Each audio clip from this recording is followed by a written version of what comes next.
So there are many, many types of art, many isms, and I'm going to talk about a few of them. And I'm just going to keep going if you hear a dog bark or a doorbell ring, because it really gets hard to do this in a home environment. So a lot of times people talk about Greco-Roman art or classical influences. This is what they're talking about. They're talking about Greco-Roman ancient art. The golden age of Greco-Roman art is roughly 4th, 5th century before Common Era, around the time of the Parthenon. And this is an important part of sculpture because a lot of the paradigms, a lot of the styles, they're basically related to that time period. So the first figure is a Koros figure, very stiff, formulated. A lot of them looked alike, and that's early archaic. Starts to look a little bit more natural, a little bit more individualistic with the late archaic figure. And then by the time we get to the classical and high classical, the figure is looking very, very natural.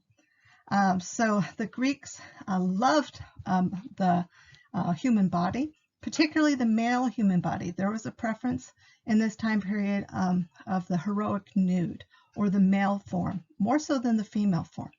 And the female form was shown clothed generally. The male form was often shown nude.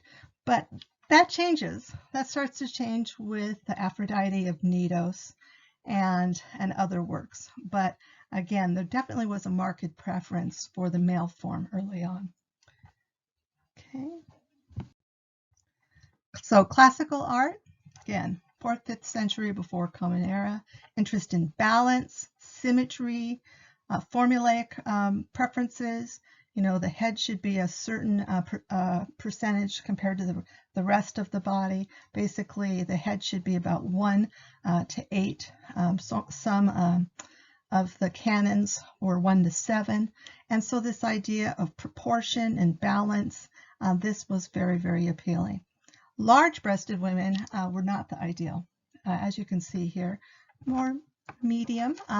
Again, it was a different time. There is a different context in different time periods. So this is Aphrodite of Knidos, an important work in art history, one of the first nude females, and accepting you know, the occasional nude Eve from Christian iconography. So this is an original example by Praxiteles, and there are several different versions, and you'll often hear a Roman copy of a Greek original.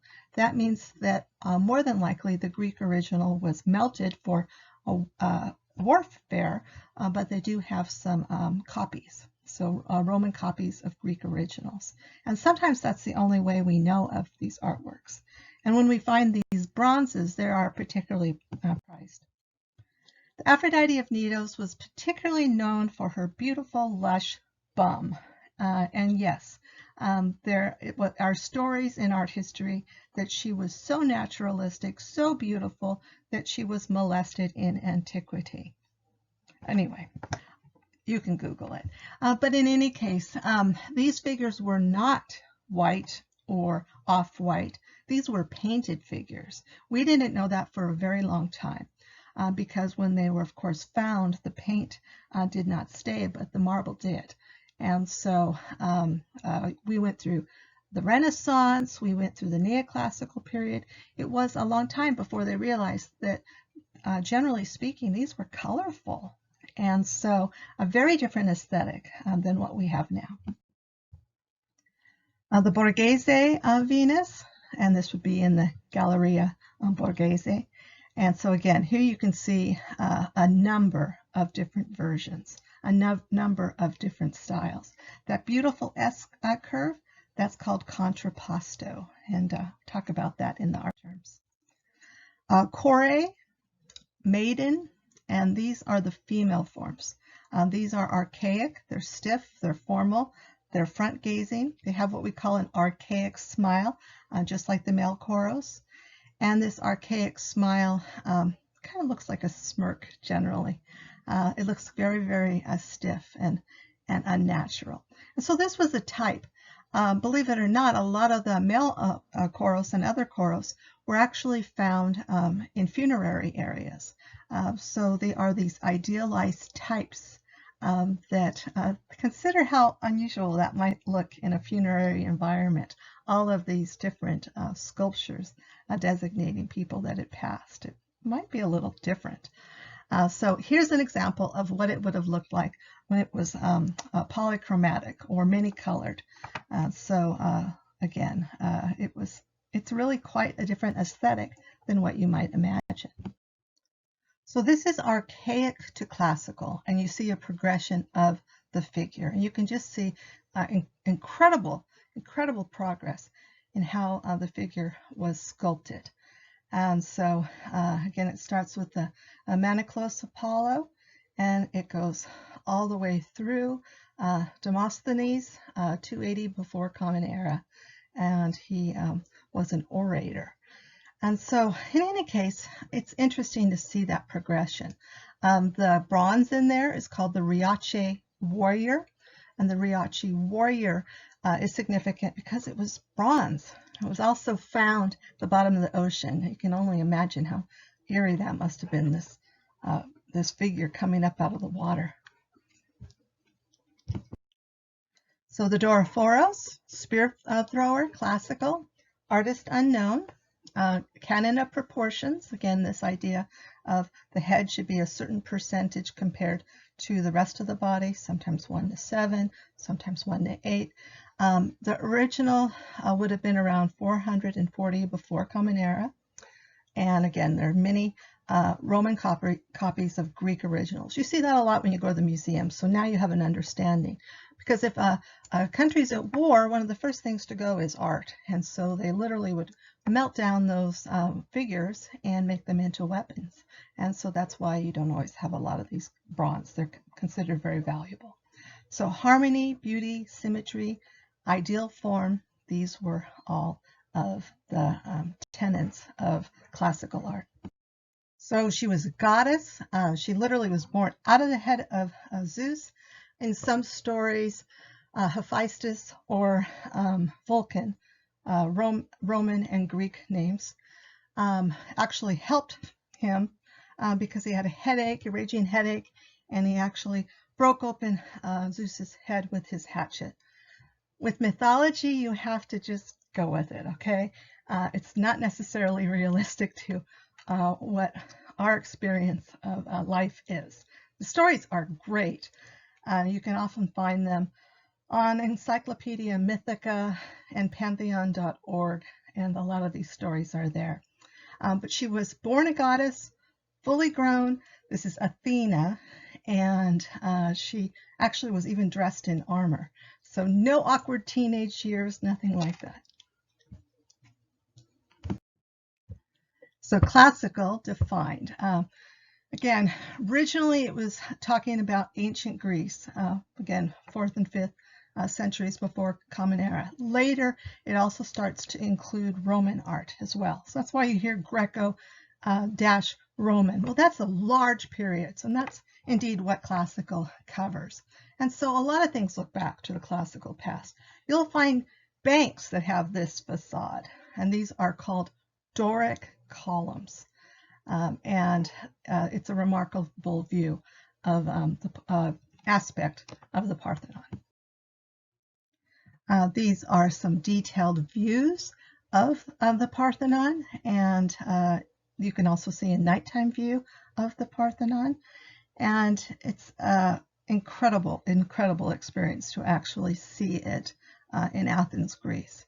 It actually would have been originally painted in blues and sienna, kind of a rusty color, and yellows and golds, entirely different than the way you perceive it now. But it is very much worth a visit if you are ever around Athens. And the columns that are used are generally Doric columns, and then there's also the Porch of the Maidens. It's a gorgeous complex. So the main Greek orders are the Doric columns, Ionic columns, and Corinthian columns. And here you can see the differences. So the Doric is simpler, Ionic has like a scroll pattern, and then Corinthian looks like acanthus leaves, or is again more decorative, and it has this, looks more like foliage. And so there's a progression. Now there are some aspects of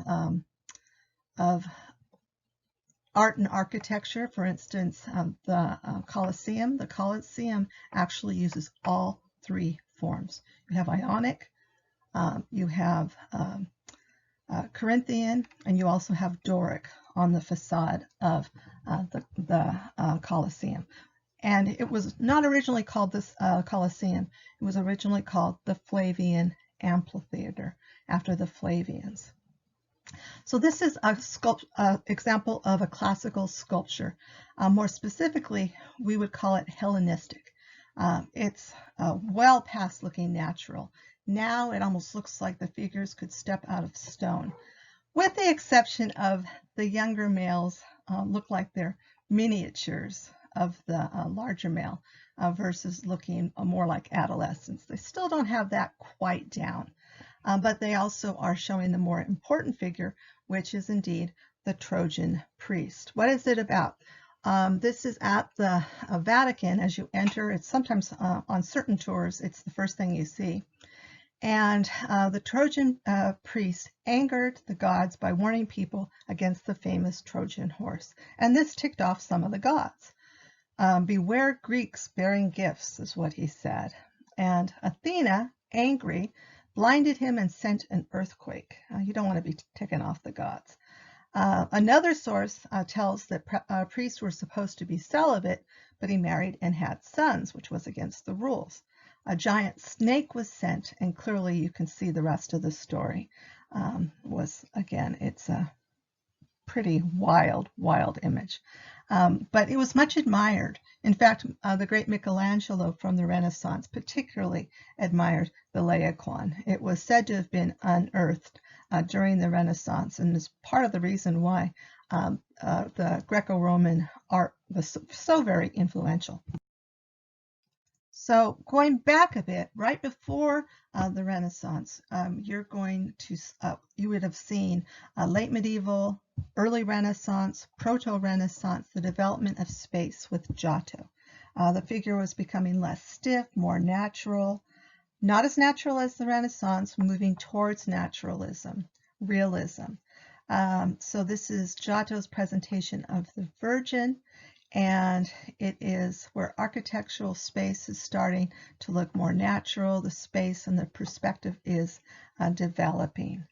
And again, the architectural features looks like it goes in. And again, that space is developing. Here's the detail. Beautiful detail. You see the angels, but you notice the figures are a little stiff. They don't have the naturalism that you're going to get by Michelangelo and Raphael and Da Vinci, but certainly we're moving in that direction. But the architectural features are really quite remarkable. And the blue is gorgeous. So this is an image of the Arena Chapel, and it focuses on the life of the Virgin Mary and celebrates her role. She was who people prayed to for intercession. They prayed to the Virgin to intercede on their behalf, that she would basically help them to get into heaven.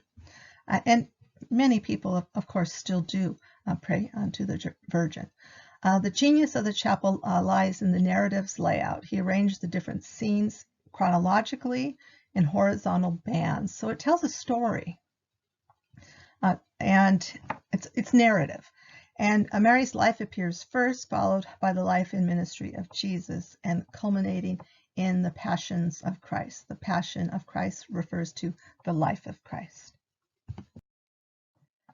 Birth of Venus, Aphrodite. This is a famous detail or part of a much larger work. You may have actually seen this just like this and thought this was the full painting. It's not. It's a detail or part of something else. It's tempera. It's made out of egg tempera, and it can be seen at the Uffizi. It has a companion painting that's called Primavera, which means spring.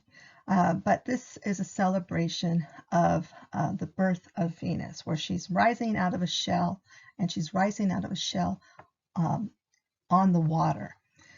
So it's certainly a very famous work. So Aphrodite meant foam born, or what the Romans called Venus. The Greeks called her Aphrodite. And of course, Aphrodite was the goddess of love, sensual love. And Greek legend tells us that Kronos, Saturn, castrated his father Uranus while Uranus lay in bed with Gaia, sometimes pronounced Gia, with Gaia, when Saturn threw his father's testicles into the sea near Cyprus. Venus emerges from the foam, fully grown, again, of course, no awkward age, and she's gorgeous. She's absolutely stunning. But it's a great story. Now, sometimes you're going to hear variances of the story. That's because a lot of these were oral histories.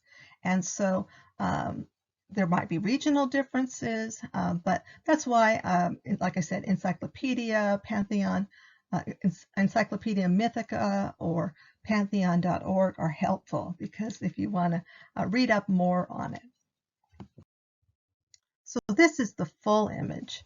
And so, again, she was a very important nude, and the story is also great too. This is also symbol laden. It's a large work, and I think it's fantastic that it was done in tempera. This would be very difficult to do in tempera paint. Oil paint, you're able to get much more realistic. And so here you have this nymph about ready to cover her, or handmaiden to Aphrodite. They argue about this woman's role. It's not toweling as we know it. It's this beautiful fabric that they're about ready to clothe her in. And this is also called the Venus Pudica pose. And the Venus Pudica pose is that pose where she's in a slight S-shaped contrapposto. And she is delicately, her hand and her hair are delicately covering her sensual parts. And again, she's modest. She's shown modest. Now, interestingly, when you learn the story about Aphrodite or Venus, as the Romans called her, she was anything but that. She had a prolific number of lovers, but even so, she looked beautiful and refined and modest and elegant. She's an ideal. Now, Botticelli also used the same model, and the same model showed up as the Virgin Mary.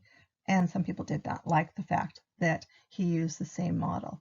This was Simonetta Vespucci. Simonetta Vespucci was probably one of the Medici's mistresses, and Sandro Botticelli admired her and thought she was gorgeous. And indeed she was. She died young, sadly. So again, here you can see this is from the 1400s. Now, what's that other couple? Well, we have the Zephyr Winds, and then most people identify that as the Zephyr Winds. He's literally blowing. He's this not as major of a god as Aphrodite or Venus. He's a more minor god, but he's the Zephyr Winds. And here he has abducted this figure. In Primavera, she looks like she's fighting, but by the time we get to this image, she's kind of wrapped around him as well. And so he had originally abducted Chloris, and then ultimately carries her away, and ultimately marries her. And again, in this time period, that made it all better. Hard to imagine, but rape and abduction are almost used interchangeably in art history of the past.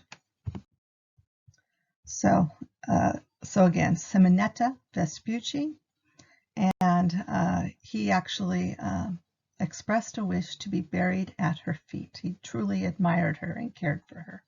I definitely think he had more than a bit of a crush on her. Here's another example of this famous woman, Simonetta Vespucci. Beautiful, beautiful, elegantly rendered hair. Now this is an example of a tondo. A tondo means a round format in art history. And this is actually the Madonna of the Magnificat, Mary's song. Some of the famous words that are part of it. My soul magnifies the Lord, and my spirit rejoices in God, my Savior. And so here we have a beautiful example of the same woman. But again, she was portraying here the Holy Mother, and so some people had a problem with that. Indeed, he actually destroyed some of his own works in the bonfire of the vanities. Savonarola, who was a very fanatic monk, did not believe in secular art and felt that all art should only be religious. And the reason why there is an enormous amount of religious art is because the church was generally the patron, and they had the money. And so that is largely why you have so much religious art. Now, again, the details of this are just absolutely fabulous. I love the details of the hands. You'll note I often point out hands. I just think they're very difficult to paint, and some do it very, very well. So again, this is the counter or the companion to the birth of Venus, called Primavera. Garden of Venus. Gardens were a popular theme, especially associated with love. And also, this was a period where there was a great deal of plague. And when there was a great deal of plague, the wealthy moved out to the countryside so they weren't around so many people. During COVID, this has some remarkable similarities. But in any case, they were trying to escape from a disease, and plague was intense. You could literally come down with it and within the day even pass away from the plague. It was extremely fast and sometimes extremely painful and extremely sad. And there were a number of time periods that plague happens in art history. And of course, now it is believed they were primarily caused by rats, and sometimes it get into rat feces, and plague essentially was transmitted through rats originally. So here we have the messenger Mercury. He's on the side, shown with winged boots, often shown with his caduceus, a wand with snakes. This looks like a medical symbol as we know it. He's holding back the clouds for eternal spring. The attendants of Venus, the three graces, are of this ideal of feminine beauty. And she is also sometimes shown with Cupid or Eros, which was one of her sons. And Cupid or Eros, E-R-O-S, of course, is associated with love and Valentine's Day, and certainly here he actually has a blindfold over his eyes, and it's like he's about ready to shoot one of those graces, and they are going to be infected with love and of course be smitten. And so she also has kind of her hand raised almost in a bit of a blessing, which is interesting. And then you see the attendant next to her. And then you also see the abduction of Chloris, Zeus, in the corner, where he's taking Chloris away. There's some argument as to whether her name is Chloris or another figure, but in any case, it is a situation of rape and abduction, and ultimately they become a couple. But again, rape and abduction kind of are used interchangeably in art. So principal patrons were the Medicis. He created altarpieces, tondos, portraits, often religious works, and again, sadly, some of the secular works were destroyed. His temperament was he was high-strung, inclined to laziness, and practical jokes. So again, here you see an image of the three graces. The three graces are grace, charm, and beauty. So let me move on. Peter Paul Rubens, Three Graces. One of the ways in which you can recognize a Rubens is if you see cellulite. Rubens' art, particularly his female figures, tend to be plump. They're definitely curvy, voluptuous. You have here Aglaia, represented elegance, brightness, splendor, or grace. Thalia represents youth, beauty, and good cheer. And Euphrosyne represented mirth and or joyfulness, mirth. So generally speaking, we say they represent grace, charm, and mirth for obvious reasons. Yes. So sometimes we use the word Rubenesque. Does this dress make me look fat? No, just a little Rubenesque. But in any case, so these are done by Rubens, a very, very famous and important artist, and he was famous in his time, very well known. So Primavera, here's a detail of it. And let's see, and it shows some of the points that I already talked about, so I'm going to move on. But here you can see his blindfold, and he's chubby, and the babies are starting to look like babies by this point. In the medieval times, the babies tend to look like little old men. By the time we get to the Renaissance, they tend to be a little more fully formed. So an example of Northern Renaissance art, and this is early Renaissance, late medieval, and this is when oil is starting to develop. Here we have Robert Campin, also called the Master of Flamand, and it's filled with signs and symbols in art. You have the angel coming to Mary, that's the Annunciation, and she's holding this sacred book with a cloth. And you have the patron in one side of the triptych. A triptych is a three-piece artwork. And you have the patron on this side. His wife was added later. She's the one that has the head covering. There's a soldier in the back by the gate, and then there's a rose bush that would also be part of the iconography or part of the signs and symbols in art associated with the Virgin. Then finally, in the third triptych, you have Joseph, and Joseph is in his workshop, and so Joseph was an older man, and he was married to a much younger woman, the Virgin Mary. And it's again the Annunciation scene where the angel Gabriel is coming to Mary and basically telling her that she will carry the Christ child. And there is a tiny little detail. You can kind of see it between those two windows on the side, and you see a figure and a cross, and it's as if the Christ figure is flying in. But you have a prayer shawl in the background. You have this hanging pot that is empty, which might signify the empty womb of the Virgin. And you see, of course, all of the implements that Joseph has on the table.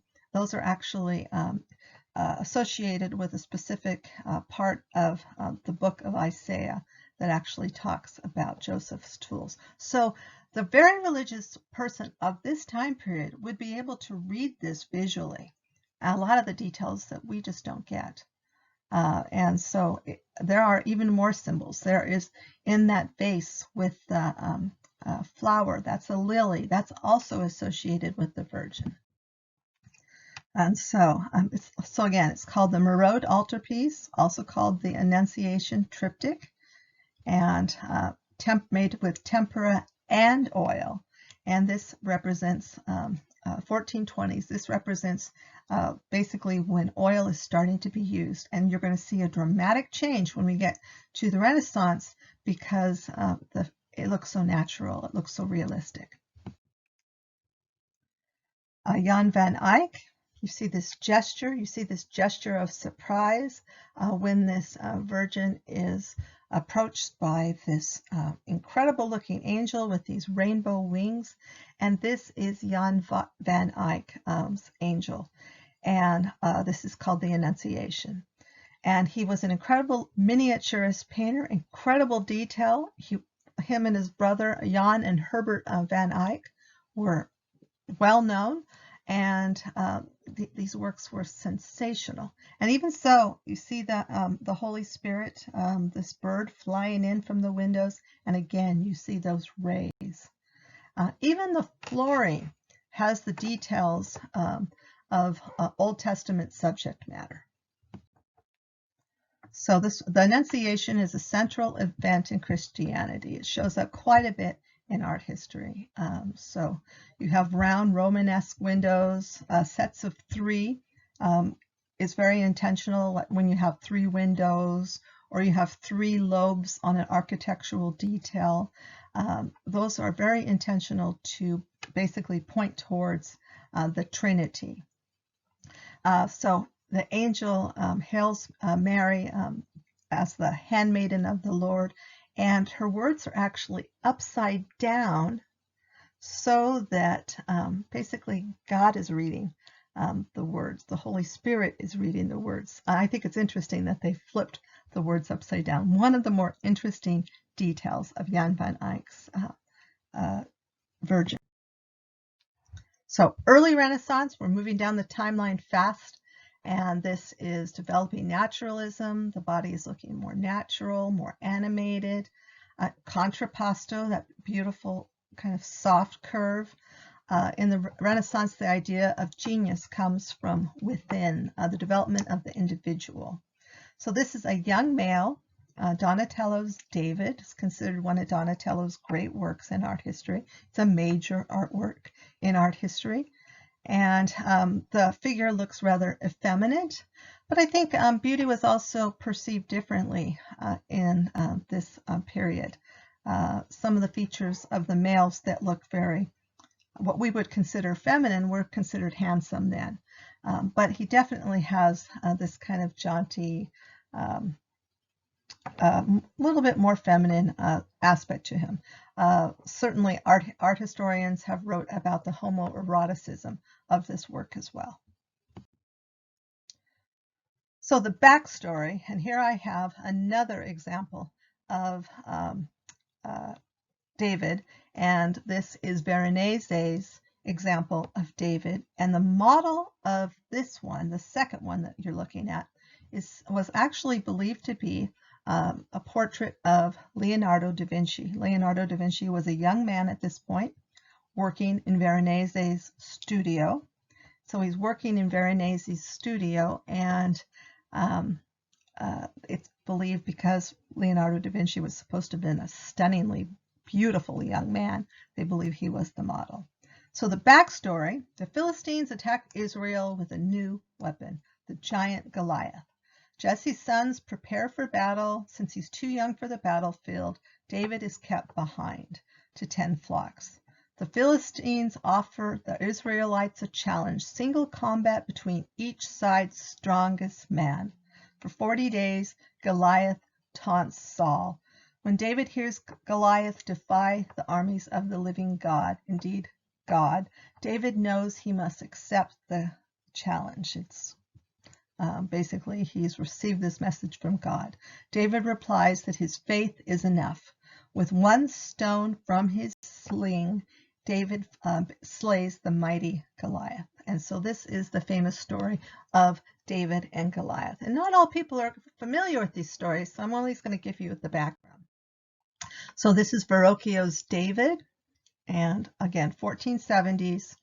And let's see, commissioned by the Medicis, and Michelangelo's David, the David that most people are familiar with, is later, early 1500s. Nicoletta Barbatelli, a scholar, discovered a painting November 2008 in Salerno, Tempera on Poplar, which depicts the face of Leonardo da Vinci. Not a copy, but it is an original from the turn of the 14th century, but now believed to be a forgery. So again, there are very, very few true portraits of Leonardo da Vinci. We have lots of sketches that he did. We have some of his works, but again, as far as a true idea of what he looked like, we have very, very little. So 1400s, Donatello, early Renaissance. 1500s, Michelangelo, Renaissance. 1600s, Bernini represents the Baroque, and so on, and we'll touch on these as well. But it gives you an example of the progression. By the time we get to Michelangelo, that nude is remarkably natural looking. His hands are oversized, his feet are a little oversized, and he looks a little bit older than what David was supposedly was supposed to be around a 17-year-old male. And so I think he looks a little older myself. And then you have you have Bernini's Baroque David, which is lots of movement, swirling movement. And this is one of the features of the Baroque. Lots of movement. The fabric looks like it's going to move. It's hard to believe that is made out of marble. And indeed, there's not a static quality to Bernini. Here you can see a little bit more close-up of it. So you've heard me say contrapposto a few times, so I want to make sure everyone understands that and gets the spelling here. And so this means a slight S pose, weight shift. Looks like the figure is literally about ready to walk out of the stone. So by the Renaissance, the depiction of the body is pretty much fully developed, unnatural. So, and interestingly, people are surprised by this, but it was not well received originally. I think most people are very surprised by that. So originally it was set up outside, and now it's inside of the Galleria dell'Accademia in Florence. Huge, huge, huge tourist attraction. And so it's funny because it wasn't received well then, but now you see stuff for David everywhere.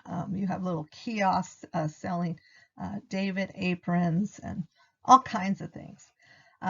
Certainly miniature sculptures of David, all kinds of things. And so what they didn't like about it, because they believed that it represented David's triumph over Goliath, which may have symbolized the city overcoming both the Medici and the Catholic Church's domination. And so an underlying political agenda was suspected. So again, they threw things at it, tomatoes in particular, and fruit, and again, they didn't like it. So in any case, ultimately it ends up inside. Now, originally it was perceived that it was going to be way up high, but that never happened. So the Renaissance, humanism, individualism, development of the figure, development of perspective, natural depiction of space, and love of symmetry, balance. Often see this triangular or pyramidal construction, especially see it in the Pietà. This is his only signed work. He produced this in his 20s. And he apparently overheard someone talking about it, and they credited another artist. Therefore, she now has this band across her, and his name is centrally featured. So not only did he sign it, he put himself right across the heart or the breast of the Virgin Mary. So, wow. So Madonna of the Rocks, 1483. This has a background, smoky quality. Fumato, smoky quality, which Da Vinci was well known. And so also trimidal construction. Now this is only a detail, but even so you can see in the detail that it has this triangular aspect. And so that smoky quality in the background. Gorgeous. And see how realistic that baby is starting to look? Much more so than when you look at any of the medieval babies. There are two versions. One is believed to be signature.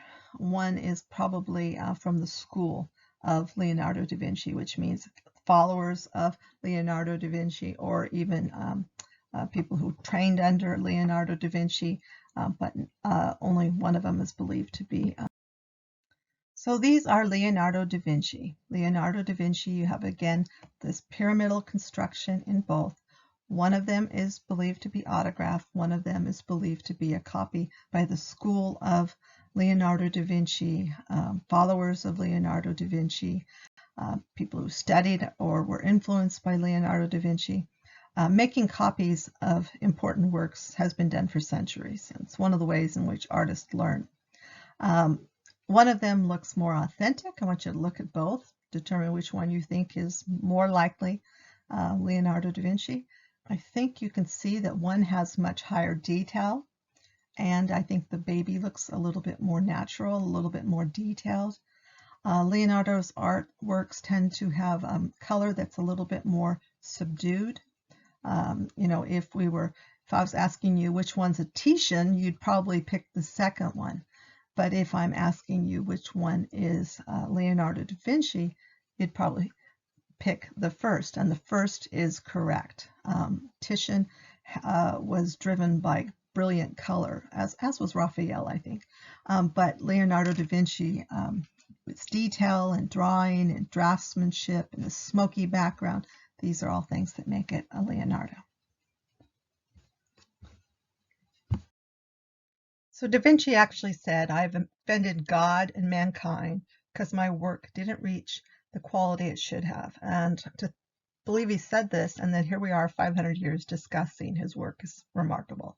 So High Renaissance, early 1500s, Madonna and Child with St. Anne. This would have been made for a church. This was a theme he returned to more than once. An example from Florence has also that example of sfumato, just this smoky atmospheric background. An example of triangular or pyramidal construction. This is a cartoon. It's a preparatory drawing. It's not like the word cartoon is used today. Sometimes, for instance, they would do large cartoons of for tapestries as a study for preparatory drawings, and so it basically means large sheet, and some of them were really quite large. And so let me move on. Tintoretto's Last Supper, 1590s. It's as large, 12 by over 18 feet, at San Giorgio Maggiore in Venice. It's almost in this kind of an island area.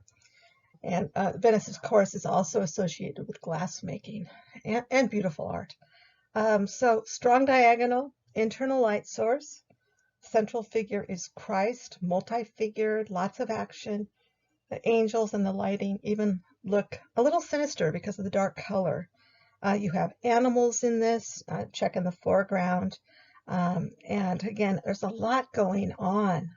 And so very, very different than the Renaissance example of Leonardo da Vinci. And this moves into the Baroque period, where there's more twisted figures. There is a lot of movement. And also this was also created to kind of draw people into the church during the Counter-Reformation. So he's using atmospheric effects. Again, these wild images of the angels soaring above.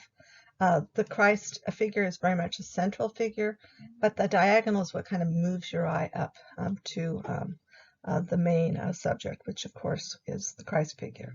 The disciples have halos, but not Judas. And it's interesting because in this one we have women, there's a dog in the foreground, so there's a lot going on. It's very, very active, and that's one of the features of Baroque.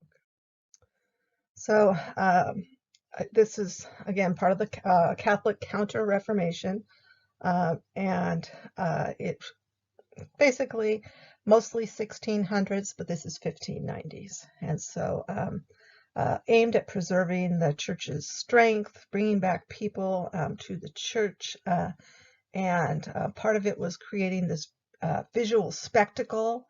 And that basically a lot of the people did not write. They were not literate, but they would know these stories, and visually they'd be able to read these stories, even if they couldn't read art well. Mannerism, 1520s to 1580s. Here's another ism for you. Mannerism is where the artist uses artistic license. Basically, they do what they want, and they can make distortions to emphasize something, maybe have long, elegant hands, um, maybe have a longer thigh that looks very elegant. All of these things are things that mannerists do, and it was predominantly used during the 1520s to the 1580s. But can we still see artists use mannerism today? Yes, but this was again when it was popularized.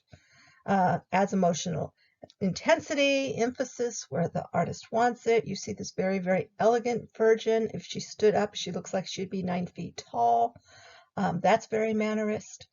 That infant looks like he's been stretched like rubber, very distorted. And part of that's because they're painting the Christ child and they want the Christ child to look important. But maybe this one looks a little too distorted. This is Parmigianino's Madonna of the Long Neck at the Uffizi. And when you talk about mannerism, people show you this slide. But certainly she's got a very, very elongated neck. I also love the angel in the very, very side of the image. You have this angel, and I actually call it one of the sexiest legs in art history. It's this revealed leg. It's a beautiful leg. It's elongated. Oh, what's that little figure? That little figure in the bottom corner is Saint Jerome, and Saint Jerome was associated with the writing of the Bible, and one of the translations, and so that's one of the ways he's important.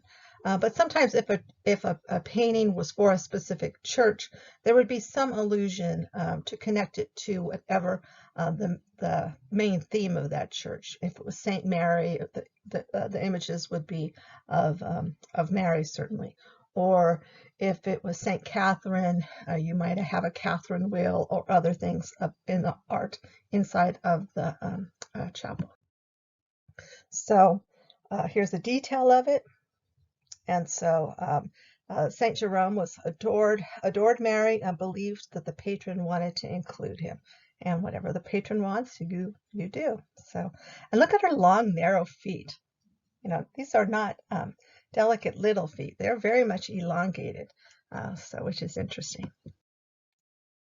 Foreshortening. This is a great example of foreshortening, and this is Caravaggio's famous work, Conversion of St. Paul. And this is where Saul becomes St. Paul. It's such a conversion experience. He ultimately becomes renamed. And here is this Roman soldier that is basically thrown off his horse and receives this vision. And basically it's Saul, Saul, why do you persecute me? And basically God is telling him to follow him. And so we have the conversion of St. Paul. This is a very famous work at Santa Maria del Popolo in Rome. And again, it's foreshortened. The horse, I think, looks a little bit small for a Roman soldier, but also look at how vulnerable he is. He's laying literally almost under the hoof of that horse. Now, the servant, or again, the person who is helping control that horse, actually has him by the correct in the correct place. It's right underneath the harness there, and right below the bridle. And this is one way in which you would kind of yank it down and be able to control that horse, because if he's been thrown and there's this kind of lightning in heaven, kind of a conversion experience, the horse would be startling. And so yeah, this horse is even looking at him like, what's going on there, which is interesting as well. And that's a very good horse that is basically not responding to a lot of those noises. Anyway, as a prior horse owner, I think it's really interesting that they're even accurate as to how the servant is holding the horse. The details are remarkable. But foreshortening, it changes the angle of vision.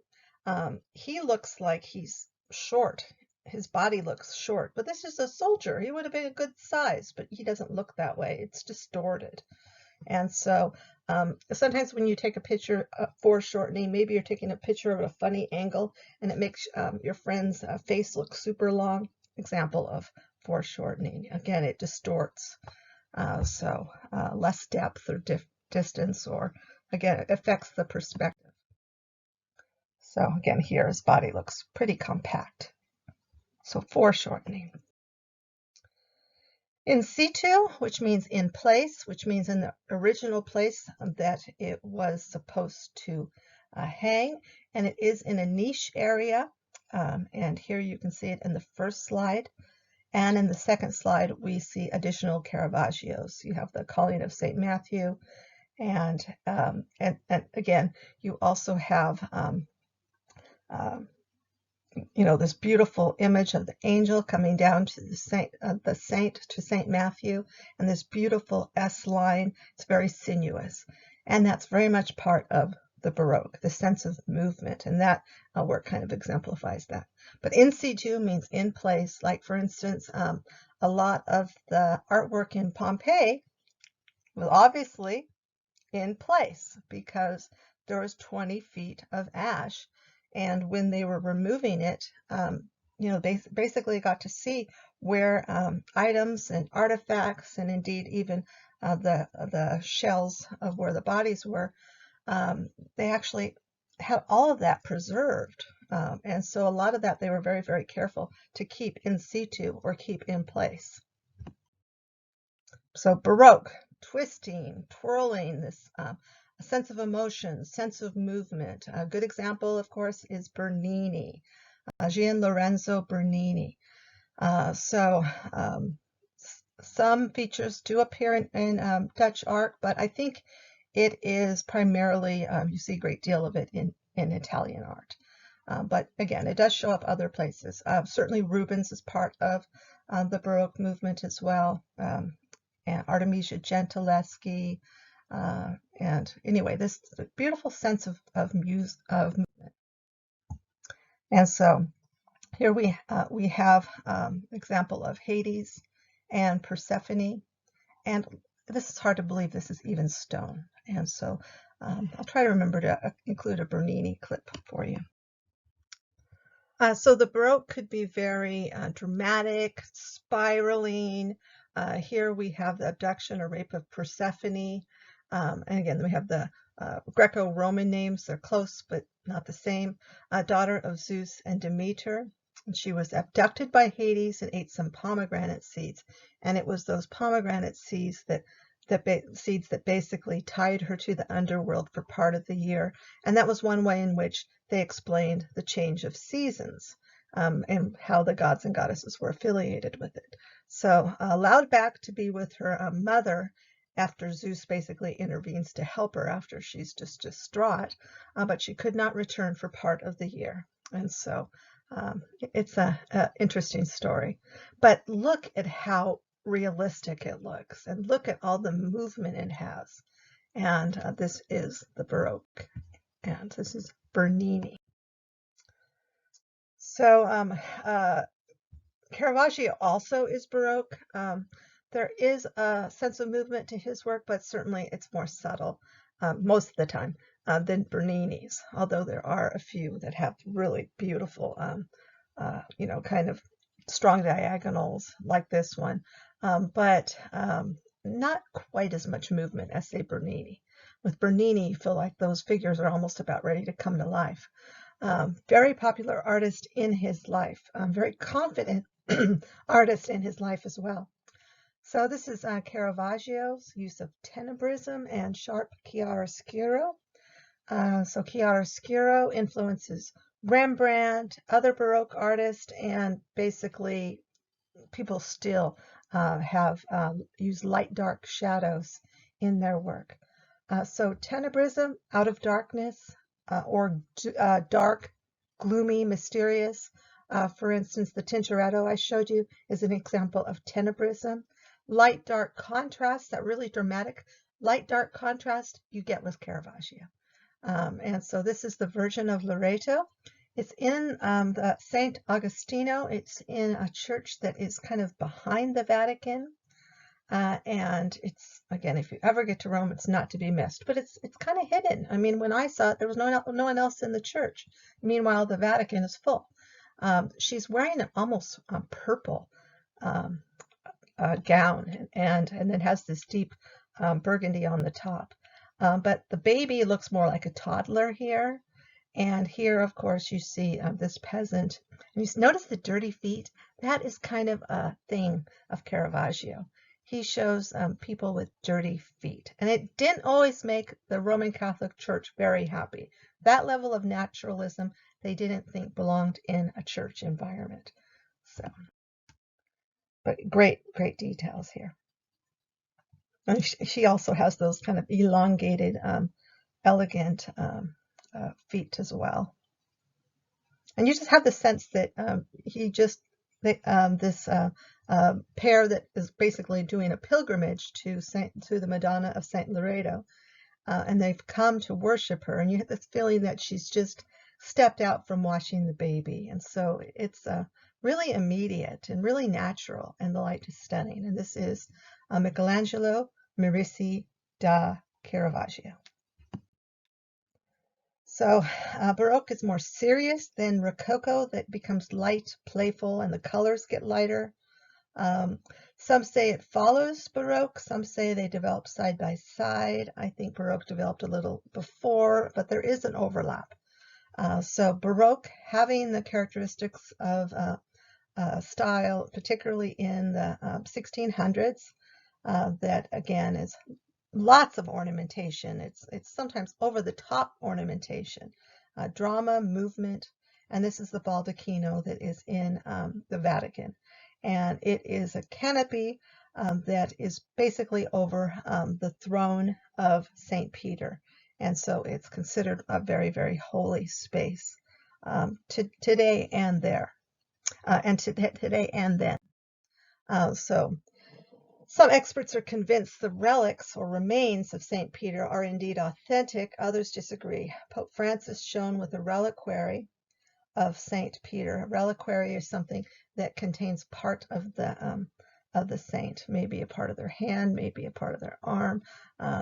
Again, there's a lot of relics, and there's many of them, and many of the churches would have relics in their church, and that would certainly attract a lot of people doing pilgrimages, and they would walk and or on horseback or carriage, go for several miles, sometimes hundreds of miles, just to go on a pilgrimage to this church. So there is an intrinsic value of kind of creating tourism and bringing in money to the church as well. But again, that's not to discount the fact that for many people, these are still very, very, very holy places. So this is Gian Lorenzo Bernini's Ecstasy of St. Teresa, and it's a spiritual moment when her heart basically is pierced with this love for God. And it's 1640s to 50s. It is true Baroque. Look at the fabrication in that. And the expression of her is almost as if this nun is in ecstasy and or even orgasmic. And not everybody liked that, but many people did. They liked the sensual aspect of it. And this idea of becoming closer to God. She was a saint, Saint Teresa, and she was a mystic that was very much admired. At this point in time, she'd been dead for a number of years, and she also was believed to be so fervent and so pure in her dedication to God that when she'd pray, she'd actually levitate. So she's considered a spiritual mystic and, again, a saint. And this is a work that is like in the center of Rome. Both times that I've been there, it hasn't been on display, so it's on my must-see list. But look at all the movement. It's just gorgeous. And Bernini's also playing with mixed media. You have bronze, you have marble. On the sides, you have viewers that are sculpted. It's a sensational work. So this is an example of the Baroque. So Michelangelo Mercier del Caravaggio's David and Goliath was produced 100 years after Michelangelo Buonarroti's David. Probably a lot of you have never even heard Michelangelo's last name, Buonarroti, but he goes by, of course, his first name. He's like Oprah or Cher. So Michelangelo is David. So young. Again, I think his Caravaggio's version looks much younger than Michelangelo's version. So there we have some artistic license there. More vulnerable, less confident. Painting shows sharp chiaroscuro and light-dark contrast. And then, of course, the beautiful S-curve, the subtle S-curve. And you look like that figure of David is just about ready to walk out of stone. And that is the naturalism of the Renaissance. Rembrandt van Rijn, we also call him Rembrandt, was a master of the Baroque, dark, brooding, emotional, lots of brown. Titus Reading, Titus was his son, and then we also have a self-portrait of Rembrandt from the 17th century. And Rembrandt had a lot of ups and downs in his life. He had a lovely marriage with Saskia. He had a lot of financial difficulties late in life. He could spend money like no other, but he also had the ability to make money as well. But towards the end of his life, he was very much despondent, and you can see it in the reflections of his self-portraits. Rocaille, or which is a word for rock, or coquille. American pronunciation is more like coquille. French is more like coquille, like the L is more silent. I'm going to go with American pronunciation. It's easier. It's coquille. And basically it means rock and shell forms. So there's rock and shell forms that are prominent in the Italian Baroque. I'm going to show you a little bit of what's Baroque and what's Rococo, so you'll see the difference.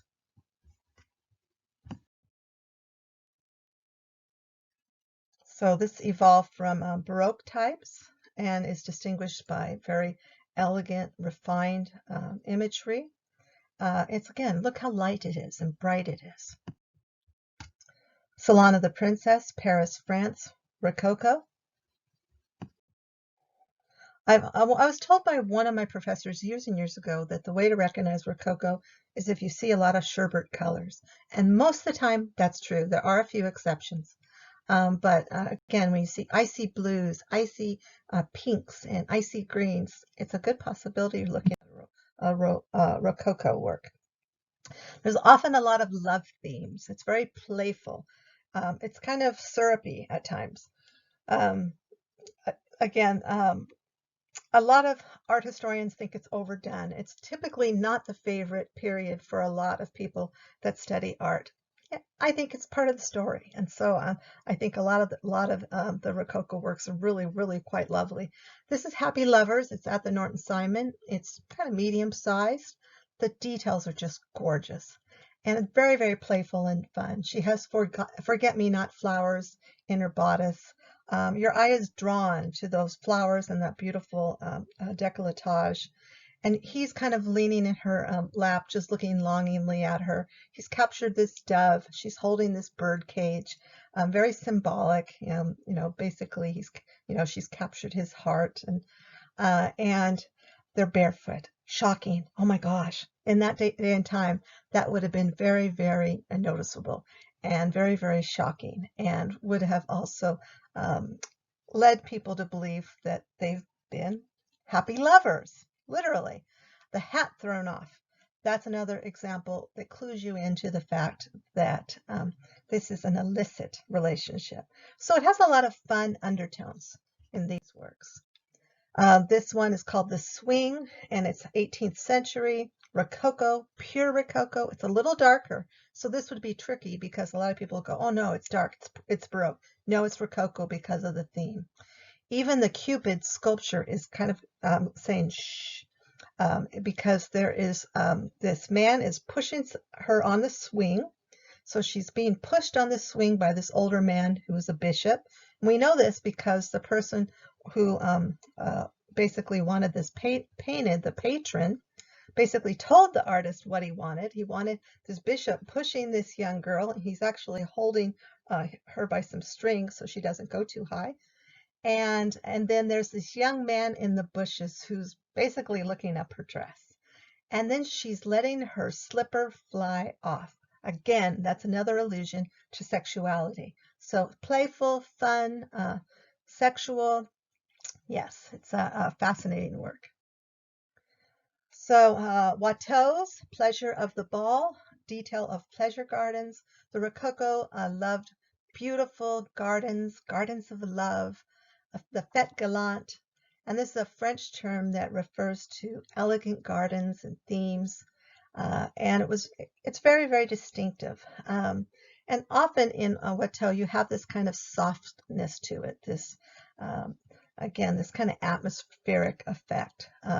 Also courtly love, very, very polite love. And then, of course, these are people that go into the gardens, but they have very, very wealthy, gorgeous fabrications.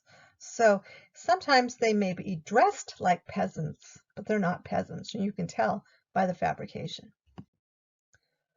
Hyacinthe Rigaud, this is Louis XIV, and this is 18th century, early 18th century, and this is at the Louvre.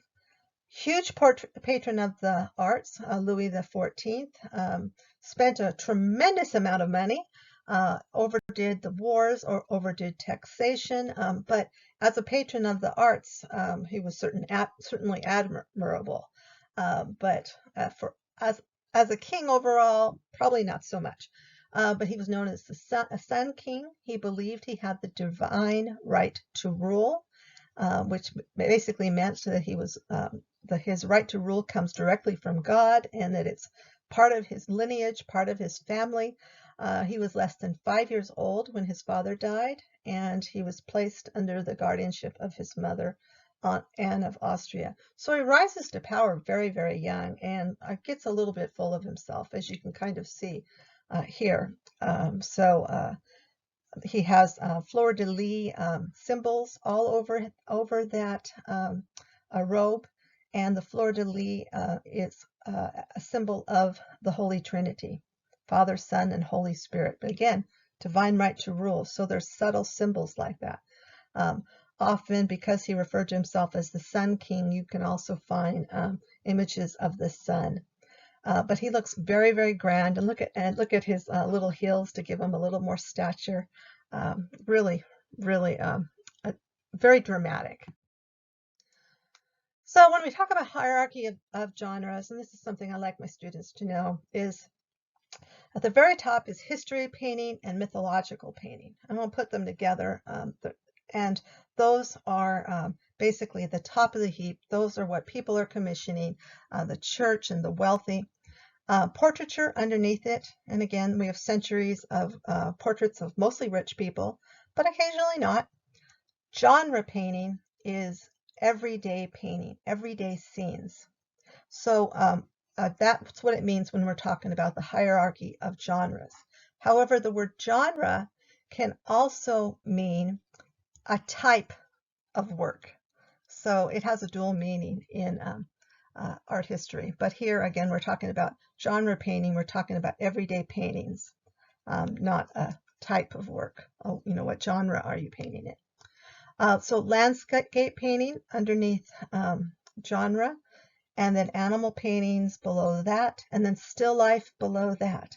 So there's a sense that the elite artist is doing grand historical mythological works like Rubens, and that beneath that would be somebody who's primarily portraiture, like Rembrandt. So this is an example of landscape. This is Claude Lorraine. Landscape doesn't always have figures in it. This particular one does. And this is Claude Lorraine's Sermon on the Mount from 17th century. Claude Lorraine was an artist that was very skilled. He was an academic artist. He was educated by the Francis Royal Academy. And by way of kind of making his works more popular, there's often some sort of classical allusion in some of his works. Maybe it's a column or some sort of architecture that looks back to the classical past. But here in this particular one, we have the Sermon on the Mount, and then I've blown up the bottom of it so you can actually see some of the details. The little bit of pixelation there, but best we can do. At least you have an idea of it. Caspar David Friedrich, we're moving into Romanticism. Mountain peak with drifting clouds. I've often told my students, if you see a lot of kind of atmospheric, almost foggy, almost looks like the artist has taken his hands and smeared it a little bit, it's a good possibility it's Romanticism. And it's not Romanticism like Hearts and Flowers. It's about spiritual yearning, literary allusions, also poetic allusions. This idea of painting something that basically elevates the spirit. There's a sense of the sublime. The sublime is something that's so beautiful, there's no really words for it. Caspar David Friedrich, Mountain Peak with Drifting Clouds, and this is 1835. Neoclassicism is in contrast to Romanticism. So fell out of favor in mid-1700s in favor of neoclassicism. Now again, there's sometimes an overlap. This is Jacques-Louis David's Oath of the Horatii. The brushwork is hard to discern in a true neoclassical work. It's elegant, it's refined, it's trained in the academic style. This is an artist that has lots of training, polished, elegant. The subject matter is elevating, it is classical, it's mythological, sometimes it is portraiture. For instance, David did a number of works of Napoleon. So often historical subjects, Roman history being held up as revolutionary, might makes right. And here he's actually doing this in the 1700s, alluding to the classical past. And this is a story from the Greco-Roman period, and you have the Horatii and the Curatii. And instead of two towns warring with each other, they made the decision, or they negotiated the decision, that they would fight one family against another family. And the problem with that is there was some intermarriage and some, a brother. It gets a little convoluted because, like all stories, there's a little more background to it. And you basically have two families against each other. And here you show the women that are torn because they're in this situation that's never going to have the right outcome. And so classical influence, you have the classical columns in the background. You have the father that is giving the blessing to his sons, or the oath to go out and fight. And again, it becomes an emblem of the French Revolution, that fight and might is before even family relations. And so it really makes that point. And so it was also propaganda. Jacques-Louis David, Rape of the Sabine Women. This is the Romans invited the Sabines to a celebration, a festival, and then they were bad hosts. They proceeded to fight against the Sabines, who basically were there for a festival. They weren't expecting anything like that. And this is where they basically, the Romans abduct their women. And this is where the story gets a little weird. The legend is that the Sabine men leave, and it takes them a couple years to come back. Now, is that because they're building forces against the Romans? Likely, because they were incredibly militant. And the Romans didn't have enough women. So think Alaska. There just weren't enough women. And so basically they have this celebration to invite these families, and then they steal their women. And the idea of basically taking this woman and carrying her across the threshold after marriage comes directly from this story. Kind of changes that, doesn't it? But yes, it did. So Jacques-Louis David was married to his wife, who was an incredible royalist. So she believes in the royals, he believes in Napoleon, and they're at odds. Indeed, they were separated for a while. And so ultimately, in order to go back to his wife, he has to make concessions and basically give up his great love of Napoleon. And so you see this conflict of shown in picture form. It's as if it's his wife. So here it is again. Women are torn between the Romans and the Sabines because, again, remember, it takes them a couple of years to mobilize. Meanwhile, the women are basically adapting. We call it Stockholm Syndrome, where you develop a connection with your captor. You're kidnapped, and you develop a relationship with that person. Sick, but happens. And so that indeed is what happens. The women have children with these men. And so you see the children in the foreground. And there's, again, all this fighting. Why are they nude? Remember the term heroic nudity? He's looking to the classical past here. You have heroic nudes going on here. And the figures look classical. They look like classical sculptures come to life. So Hersilia throws herself between her father, Tatius, the king of the Sabines, on the left, and her husband, Romulus, the king of Rome, on the right. In a pamphlet David wrote to accompany the exhibition, he explained the essential theme of his painting was love. And again, that was largely the fact that his home was torn in half because of political values. Happening these days too, I'm sure. Thomas Cole, Catskill Mountain House, Hudson River School, and the idea of the sublime. The idea of the sublime we also touch on in Romanticism. Again, it's something that's beautiful, it's refined, it's something you have no words for, it's so beautiful. And that's the sublime. The sublime can be something absolutely gorgeous, and then it can be something absolutely terrible, like a train wreck you can't look away from. And so most of the time in art history, it's going to be associated with the beautiful, the sublime, a gorgeous sunset that is unimaginable. But occasionally you'll see the sublime associated with something so terrifying it's beyond words. Raft of the Medusa comes to mind. Delacroix's Raft of the Medusa is an example of the sublime that's terrible. So again, too beautiful for words or devastation. And so this is Bierstadt's Hudson River School, and this is in the mountains. Beautiful scene.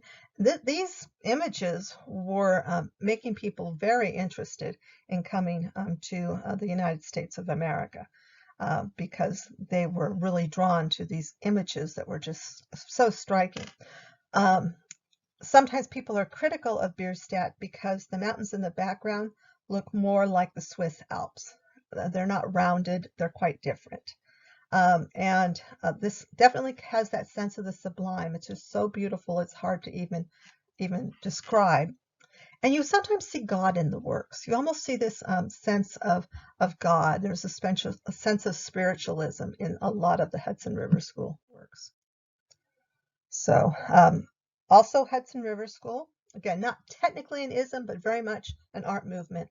A Country Home, this is one of his notable works, key masterpieces, unveiled in the mid-1800s, and this was at the annual exhibition of the New York National Academy of Design. It was showcased, and look at the lighting. I mean, look at the sun set. It's just absolutely stunning. And so this is A Country Home, and you know, sometimes when you're trying to take that gorgeous picture with your camera and you can't do it, artists can. That is one thing that we have maybe have the ability to do, because sometimes you just can't quite even get the wonder of it with a camera, but you might be able to do it with paint, and I think he does it with paint here. Pre-Raphaelites, we're into the 1860s, 1870s, right around there. This was a very young group of artists. They were artists that did not want to follow traditional rules. Interest in early Christian or medieval art pre-Raphael. In other words, pre-Renaissance. They wanted to go back to a medieval aesthetic. Some of the artwork almost looks like stained glass to me as far as the colors. And this is Dante Gabriele Rossetti's wife, and this is Elizabeth Siddal, famous model, Elizabeth Siddal, and here we have an example of her in Beta Beatrix, and this is 1870. He loved women with red hair, and a lot of them did. Often the pre-Raphs have lots of flowing hair. Sometimes it's blonde, sometimes it's other colors as well. You have a sundial here. You have an allusion in the background to Dante and Virgil. And the poppy represents an opiate. She was addicted to laudanum. She was very, very depressed after the death of an infant. And so she is shown here with this poppy, and then this red dove that almost looks like passion. But in any case, very, very symbol laden. And then, unfortunately, she dies at a very young age. And again, she was addicted to laudanum, which was not uncommon. It was a very addictive substance that was given out pretty freely. So this is at the Tate Museum. And again, very literary, looks back to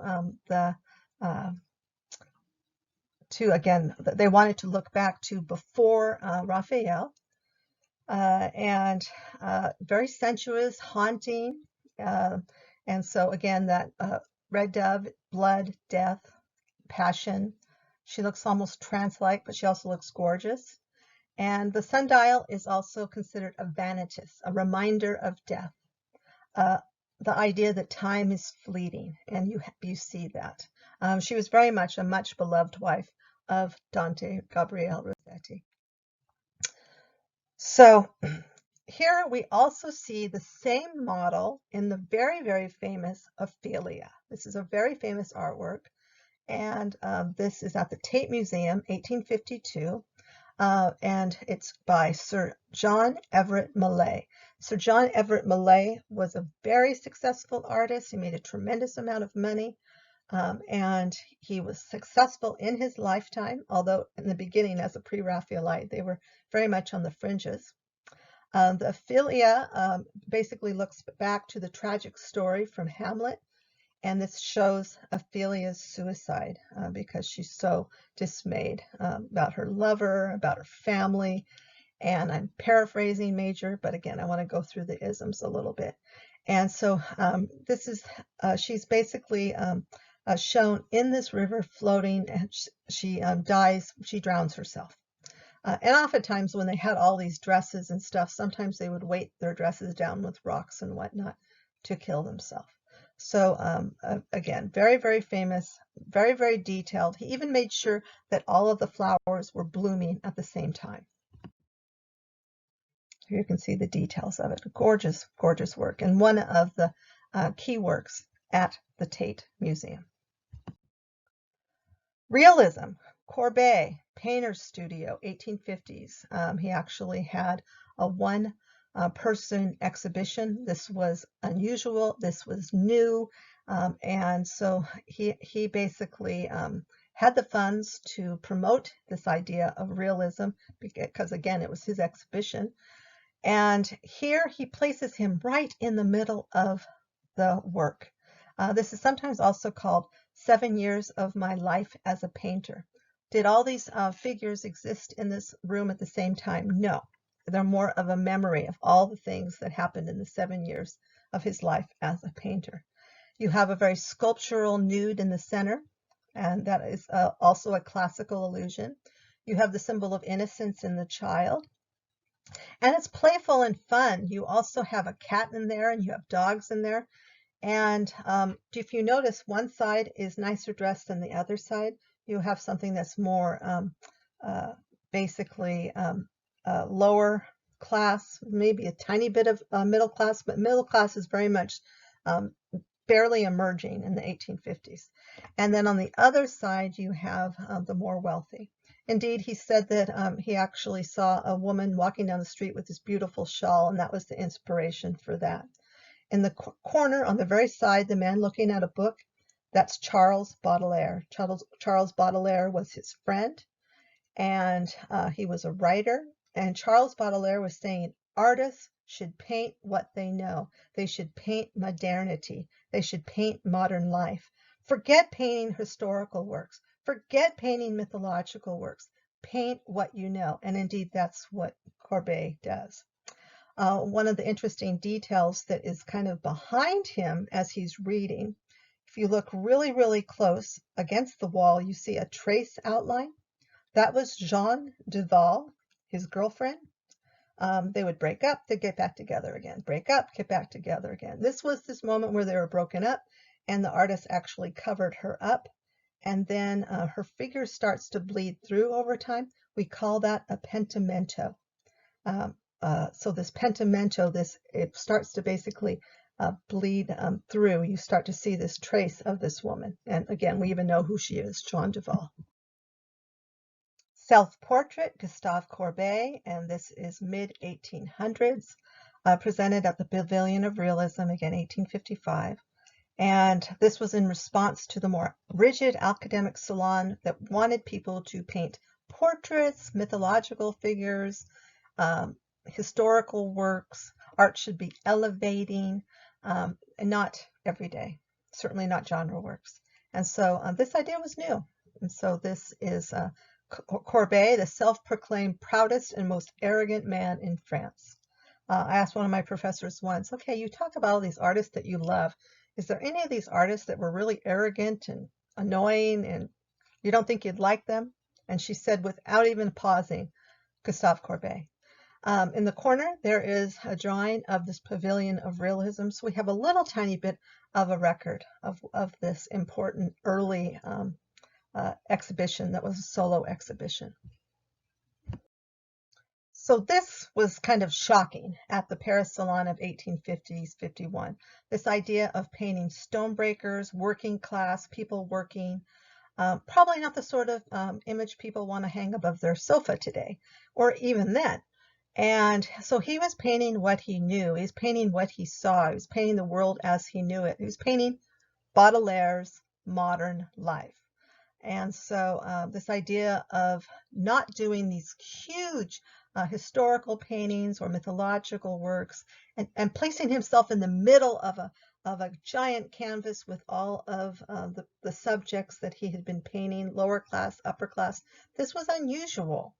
And so he was very, very realistic, and people did not like the ugly figures, peasants in their Sunday best. This no longer extant. It was destroyed in a fire. We know it from pictures now. So stonebreakers, kind of a key work in realism. Alexander Cabanel, academic painter. This is the sort of work that was valued. This was purchased for actually reputed 40,000 francs. That was a huge number, an astounding number. It's not like $40,000. It was hugely more, probably more like 4 million. I don't know exactly the translation in that time period, but the idea was it was considered this insane number. French classicism, academic style. When you think of academic art, you can think of Cabanel. He actually became a teacher. He was had a studio that was given to him from the state. Again, this is a beautiful, refined, elegant nude. She's a goddess. There's no sense of reality about her. She has been described as like a baby on water. She's not realistic at all. There's no hair on her, for instance. She's gorgeous, she's breathtaking, but pair her against stonebreakers, and there's the difference between academic art and realism. Certainly there's a place for Cabanel's work, but This is academic painting. This is go to school, academic, learn the rules painting. So Impressionism comes along right beside that, literally, and people are like, what's happening? These works are unfinished. They're sketchy. They're an impression. And that was not said nicely. Louis Leroy called them impressionist, and he was not saying it nicely, and it stuck. They called themselves originally the Independents, and that's Mary Cassatt, Bert Morisot, Claude Monet, Edgar Degas. So Impressionism almost single-handedly begins with this key work, and this is 1872, Monet, Impression Sunrise. If you've been in any of my classes, you have probably seen this work discussed. It's just one of those key art history works. So the Independents become the Impressionists. Oscar Claude Monet is the painter of this work. Their interest was in capturing color, light, and the changing light of the moment. So if I look out my window at noon, it's going to be a very, very different view than when I look out my window late afternoon or evening. The colors are going to be different. He was interested in that. So he paints all these poplar trees. These are produced in the 1890s. By this point, Impressionism is accepted, but it took a while. And he's actually, by this time, he's financially successful as well. There are people wanting to paint like Monet. Monet, again, is associated with Cassatt, Degas, Renoir. Here we have Pierre-Auguste Renoir's beautiful outdoor scene. And he's known for these beautiful ball paintings, Ball at the Milan de la Galette. Mary Cassatt, known for her images of mother and child. Edgar Degas is known for ballerinas, these beautiful images of ballerinas. He was interested in the way they moved. The women, not so much, because again, he liked to see them walking around the studio and paint them and sketch them. But he actually kind of described their movements almost like cats, the way they could twist and turn. There are also female impressionists that are not as well known, like Morisot and Eva Gonzalez. So around the mid-1800s, you have trade opening up with Japan. Japan did not want to open up trade, but it essentially becomes open. And ultimately, trade opens up, and these Japanese prints start coming into Europe. And Europeans were enthralled. They were interested in the color choices. They were interested in some of the open spaces, whereas in European art, they tend to fill in everything. The Japanese were very comfortable with leaving some space. Sometimes it's very, very spare. Again, the palette's different. The subject matter was different. They loved cherry blossoms. And so this is Japanism. And Japanism is something that hangs around mid-1800s into the early 1900s. It shows up in American Impressionism quite a bit as well. So women bathing, 1890, 91. Here, I mean, look at the patterns. You have those patterns on the floor, the picture. The woman is bathing, washing, before running water. This is what a young woman might do in the morning, would be to have this water. If you were a wealthy woman, it might be warm water, but if not, it's cold water. And you'd wash up and clean up, and certainly they weren't bathing every day. And so this is woman bathing 1890 and 91. The color choices are different. The interesting cropping is very much reflection of both photography happening and Japanism happening. And so you're starting to see that as well. Vincent van Gogh paints almond blossoms. Again, tons of cherry blossoms. He went into one of the cafes and sees all these Japanese-inspired prints, and he starts to also paint a lot of works that have Japanese influence. Starry Night over the Rhone. Most of you know Starry Night, so occasionally I like to put in different ones. So this is Starry Night over the Rhone, a very similar palette to what you see in Starry Night. He's a post-impressionist. He's not a impressionist. He's a post-impressionist. The colors are deeper. The subject matter is sometimes darker, not as light. Impressionism, they're painting these beautiful landscapes. They're painting these beautiful images of people in the park. Meanwhile, there's the Prussian War. There is Paris Commune. Yet they paint these gorgeous pictures at the same time. Post-impressionism starts to definitely show it a little bit more realistically in many works. Henri Toulouse-Lautrec comes to mind. So swirling, vibrant, emotional. The idea of expressionism is associated largely with Vincent van Gogh. And then later we're going to have German expressionism and Russian expressionism. But this idea of this emotional, swirling, dramatic type paint, Vincent van Gogh, Starry Night, and this image on the Rhone. So bright yellow sparking of a starry night may be related to digitalis. A side effect was perceiving bright yellow sparking light. We don't know. It's a theory. Syntheticism associated with Paul Gauguin, Spirit of the Dead Are Watching, 1892.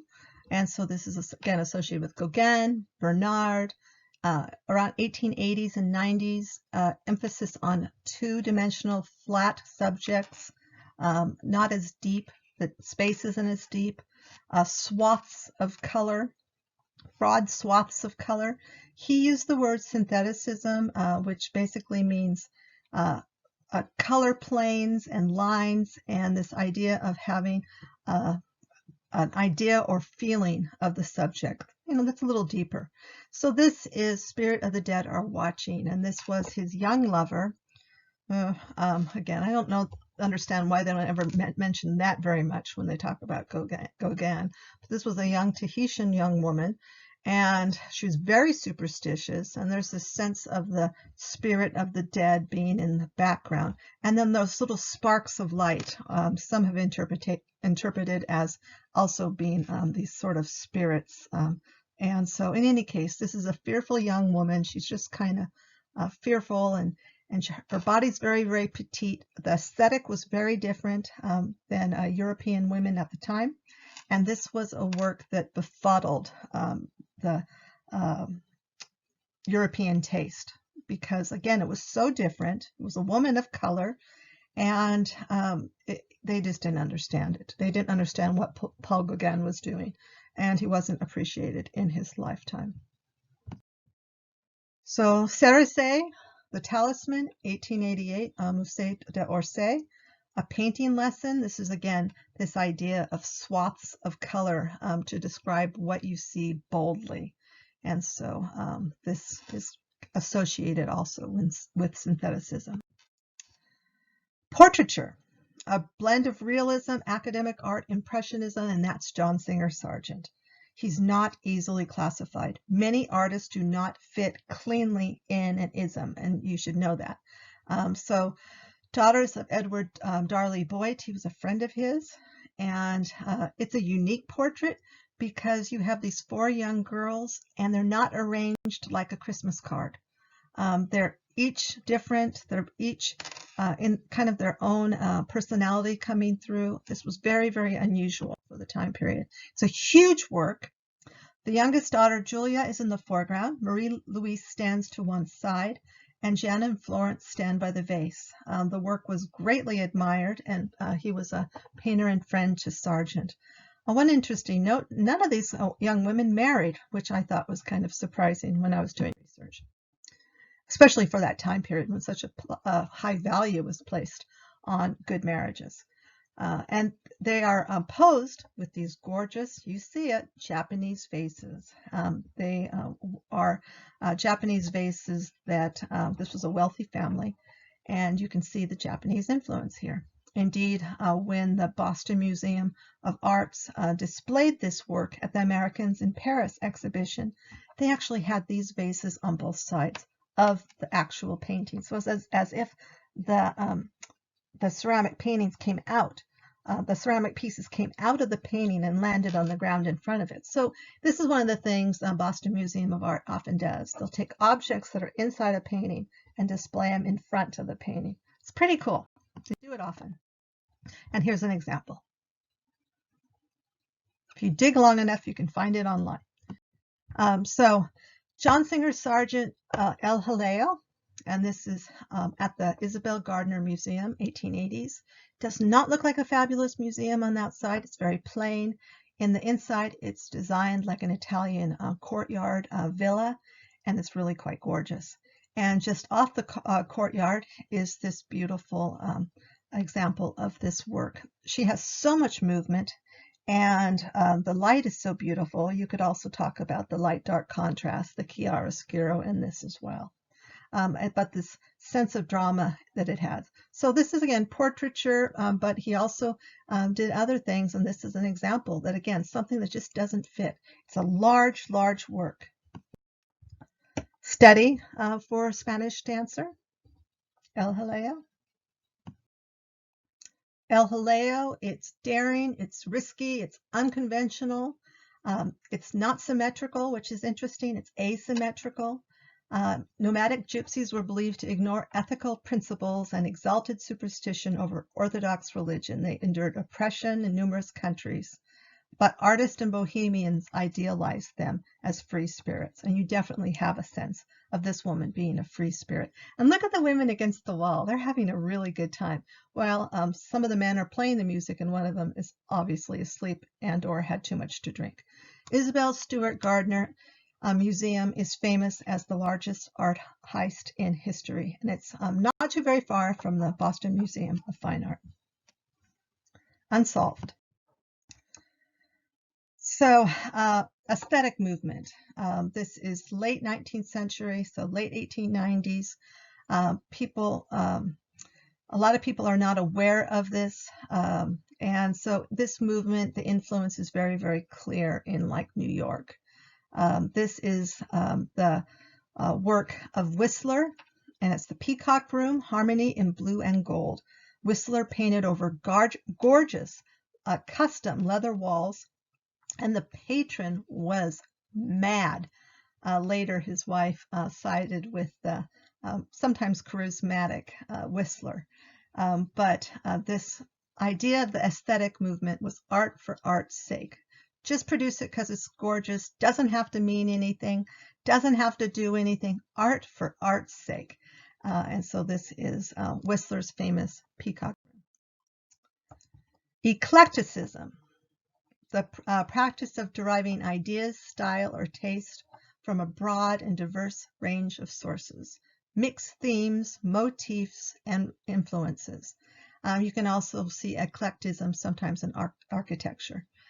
This is William Merritt Chase, Studio Interior, and he was influenced by the Impressionists, very much so. He was also academically trained. He was also a teacher.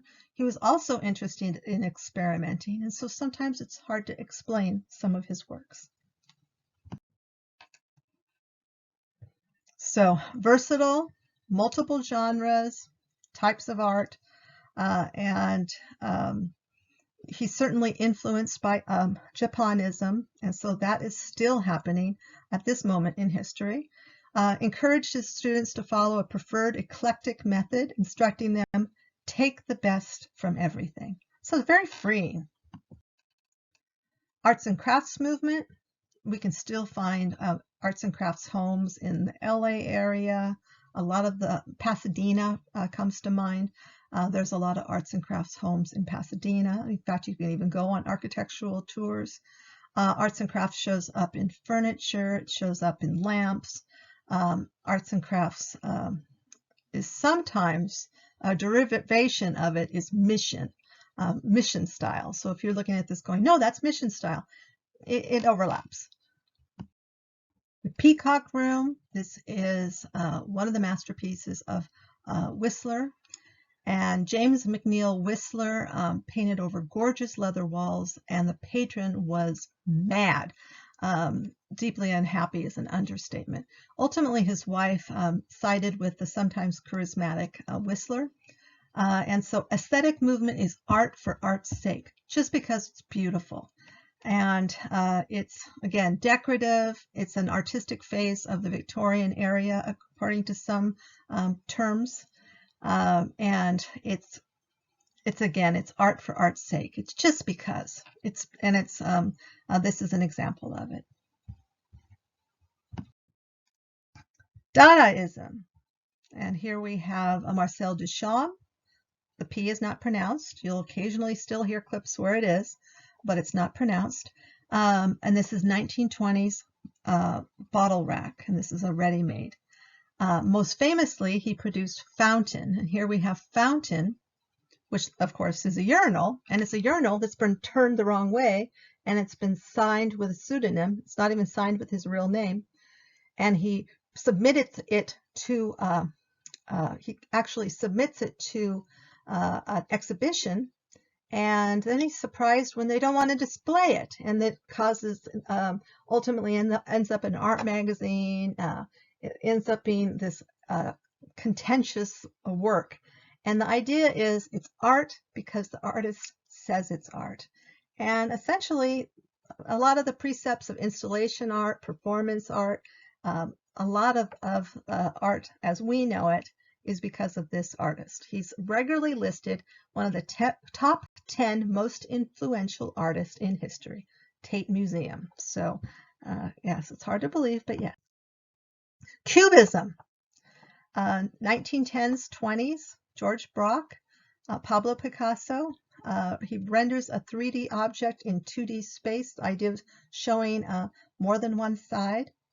Not well received initially. He worked on this with his friend George Braque. He sometimes called George Braque his wife because they were working so closely. Indeed, sometimes they were painting on each other's paintings, which is kind of an art historical nightmare. But again, it did happen. So grays, taupes, browns, earth colors. This is Pigeon and Peas. It was a stolen work. And this is Pablo Picasso, 1910s. He goes through many isms. So this is the houses at Le Estaque, and close friend and neighbor. He rarely gets the attention that he deserves because he, again, was working right alongside Picasso. Futurism, Italian movement, art, music, literature, Italy around 1909. It's a short-lived movement, and it's sometimes politicized. I think that's one of the reasons why it's not always well known. We declare a new beauty, the beauty of speed. A racing motor car is more beautiful than the victory of Samothrace, a celebrated ancient Greek sculpture that's at the Louvre, and it's one of the, I don't know, tenets of art history, this gorgeous sculpture.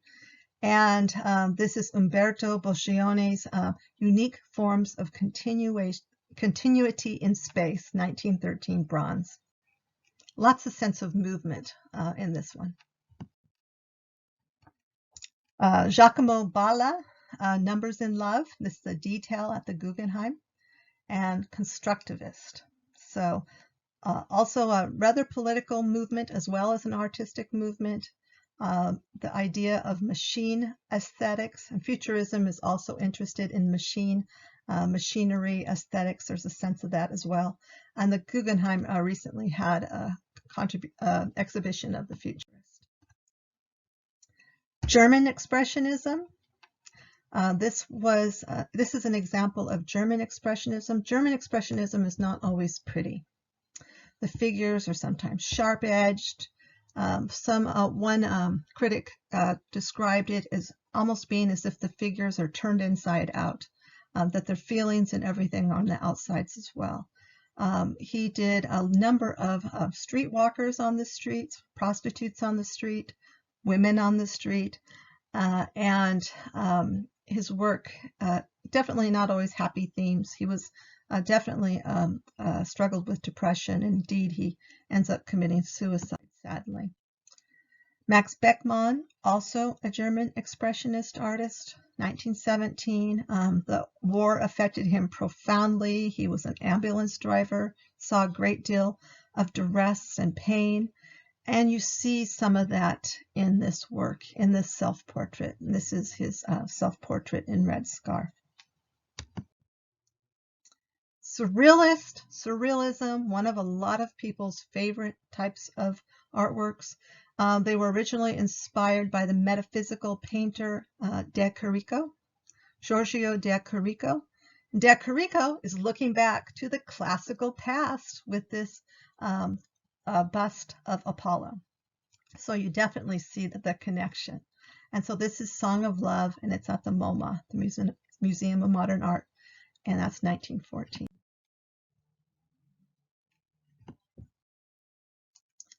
So the Surrealists, again, were very much influenced by De Chirico, and yet he's barely well known. For instance, everyone knows Salvador Dali. Most people know René Magritte, but not Giorgio De Chirico.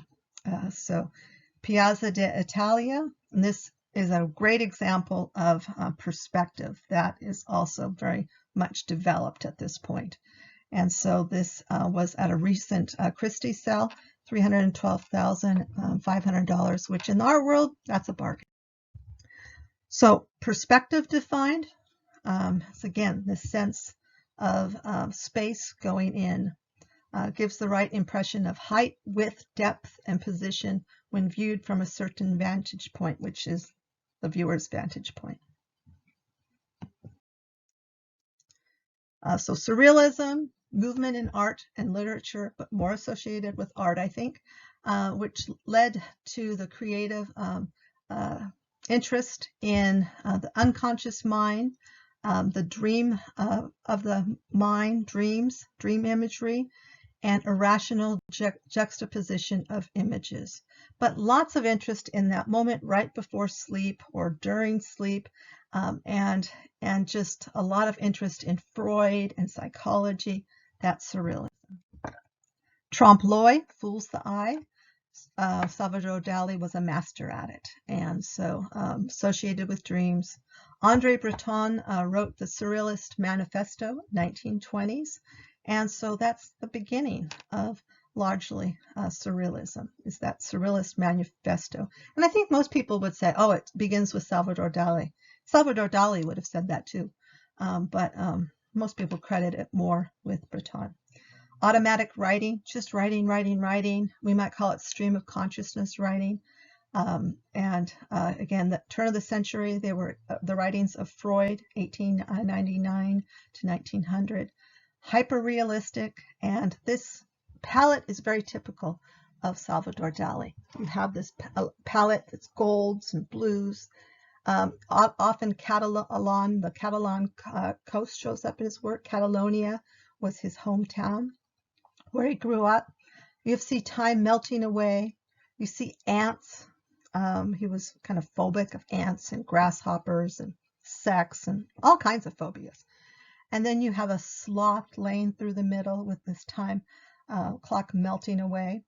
Now, if you look at this, what almost looks like a sloth, a giant creature, if you turn your head to the side, you might see Salvador Dali's silhouette. And you can see it. Look at the eyelashes, the nose, looks like something's coming out of the nose. And then you see even the mustache is formed with the edge of the clock. And then the other thing, when he was asked about what that was, he said it was melting cheese, melting camembert cheese. He was at a dinner with friends, and he saw this cheese melting and was inspired. So, and this is called Persistence of Memory. So 1930s, small work. This is not big. People are startled by that. René Magritte's famous Son of Man, 1968. And Magritte's Great War, often clouds in Magritte's work. That's one of the features. Also, very imaginative. He sat at the table in an Italian suit and he'd paint. Magic realism, neo-surrealism, illusionism, you see a lot of that in magic realism. And this is more contemporary. I've moved forward, but this is an offshoot of surrealism.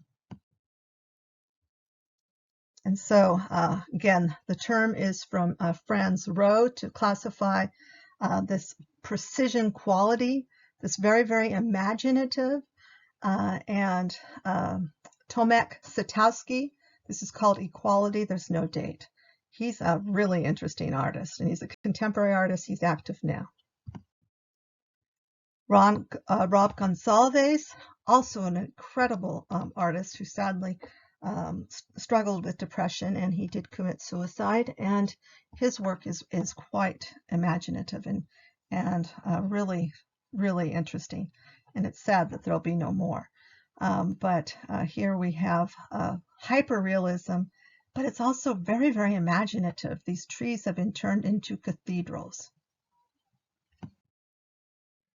The sunset cell, clouds. Again, clouds are a very common motif. And this is done in acrylic, which I think is wild because it's so realistic. Ladies of the Lake. I'll give you a moment to look at the inversion of this. He's a Canadian artist. This is Gonsalves. And so haunting, yet very much appealing. So meticulously rendered. And some believe it started in Latin America, but strongly connected to surrealism. Optical illusions really plays with imagination, and I don't even know how they think this stuff up, but it's gorgeous. Pop art. Most of you know pop art, associated with Warhol, consumer culture, this idea of taking the everyday object, something you see all the time, and making it more visible to you. And people were befuddled by it. You had an exhibit of 32 canvas soup cans on the wall, individually painted, and they didn't know what to think of that. Perhaps most famous for his imageries of lips and Marilyn Monroe, and certainly other celebrities as well. Yayoi Kusama, I think you could call her work feminist art, pop art, neo-pop. She falls in a lot of categories. And so at the Marciano a couple years ago, she was represented. Beautiful, beautiful, vibrant work. And she's a woman that literally sees the world in dots, and that's what she paints. She is a Japanese artist, and she moves in and out of a mental institution and her studio. She's in her 80s now, and people stand in line all day just to get into her exhibition. Neopop is also Jeff Koons, controversial artist. Some people love him, some people hate him. Takashi Murakami, a Japanese artist, anime artist. He's certainly very popular, but also sometimes controversial as well. Some of actually both of their works can be very sexualized at times. Abstract expressionism, we have de Kooning, 40s and 50s. It's about the individual, it's gestural, it's active, it's usually large format, and it's about the expression of the individual. And this is a post-war rejection of the past, considered by many a purely American movement. So poster bad boy child, Jackson Pollock, fits, again, the archetypal artist, the ism, abstract expressionism, New York school, a sense of action called Jack the Dripper. Some people love him, some people hate his work. Minimalism, clean lines, spare, minimal, response to abstract expressionism. And this is Donald Judd, who liked to call everything untitled. Ellsworth Kelly, also minimalism. He is kind of known for his hard line painting, just really, really sharp edges. Some of these works, when you see them, the colors almost vibrate. It's really hard to describe. It's something you have to experience in the museum.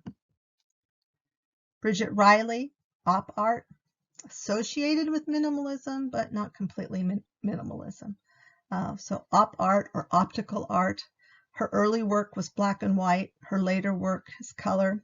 Sometimes you can kind of give yourself a mini exhibition just with putting in the artist name and museum, and then clicking on images. Spiral Jetty, 1970, Robert Smithson. This is in Utah. Sometimes it's visible, sometimes it's not. It's sometimes been covered over with almost salt, and so it's changed physically. But Spiral Jetty, it's Great Salt Lake. And so artist that was interested in environmental art did not live to be very old, unfortunately, died in a plane crash. Feminism, interest in women's rights and interest in the fact that women have not been acknowledged in the arts to the same degree as men, not even close. Basically, women are often objectified in the museums. Groups like the Guerrilla Girls go in and do gallery counts, and they note the fact that less than 25% of the works of art may be women. The Whitneys said that they're closer to 40%, but these gallery counts are actually about trying to get things more equal.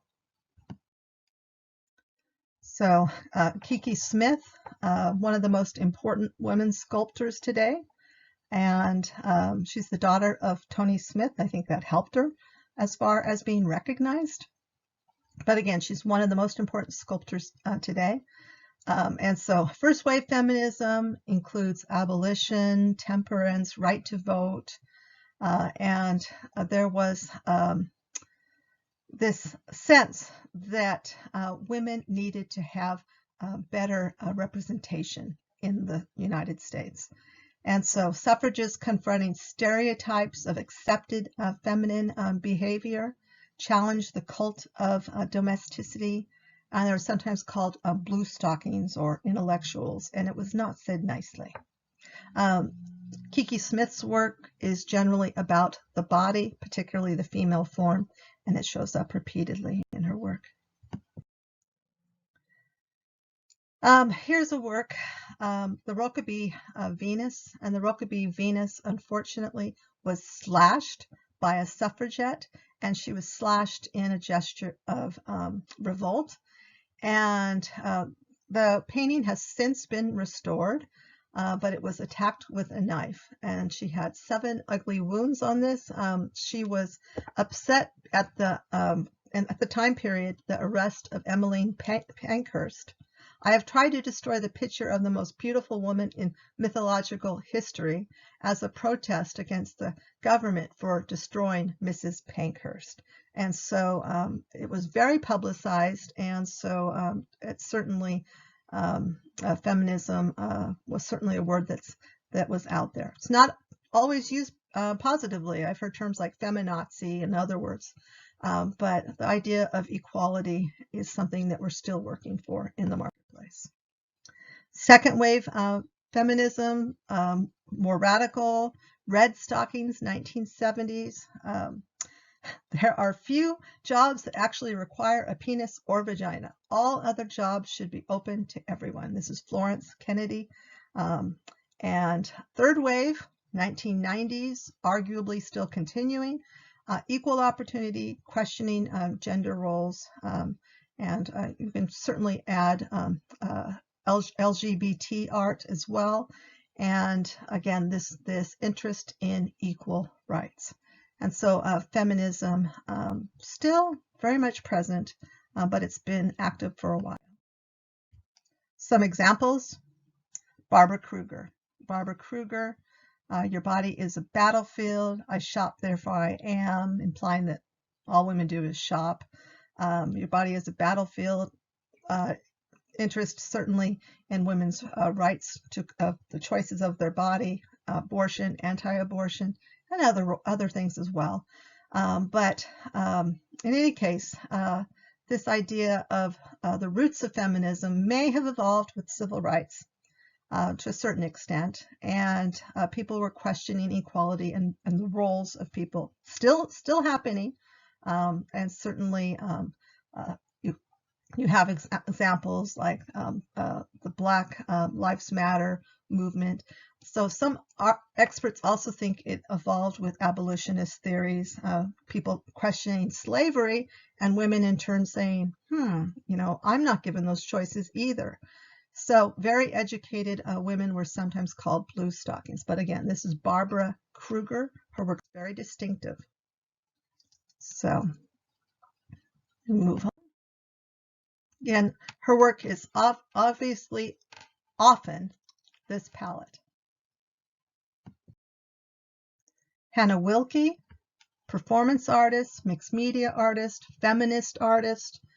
She also gave a face to breast cancer and breast cancer awareness. Core imagery refers to feminist art or even vaginal art. Yes, indeed, she sometimes would even take little pieces of bubble gum and form them into little vaginas and add them to her artworks and perform. So for feminists, the body, this is this vehicle through which women have been objectified for centuries. There's a whole lot more reclining nudes of women than there are of men in the museums. Women could access their own social and political agency, become the battlefield in two ways: the struggle for rights in relation to broader cultural norms, and in articulating debates about power and strategies within feminism itself. And this is Amelia Jones from The Return of Feminist Art. She's a good writer on these topics. She also documented her mother's fight with breast cancer, ultimately her own fight with breast cancer. Here she's got all these objects on her as if to suggest that all the different things that her body was being subjected to as it was being treated. And she's documenting it with photography. And a beautiful, beautiful woman that was very, very open about her body, obviously. And Hannah Wilke, again, I think gives a voice to tough topics like cancer in art. Hannah Wilke, Sweet 16. Again, this vaginal imagery is something that she is showing on this image. Sweet 16, pink, and in any case. And this is called core imagery as well. C-O-R-E, core imagery as well. Sylvia Flory, this is my last slide. I know this is a long lecture. Dior shoes in bronze. She's known for smashed cars in lipstick colors. Lots of shoes in her art. This idea of women and shopping is something that she underlines as well. So all these stereotypes are things that feminists are questioning and still questioning. And the Guerrilla Girls is also something that I should put a clip on because you need to get the full picture. Thank you.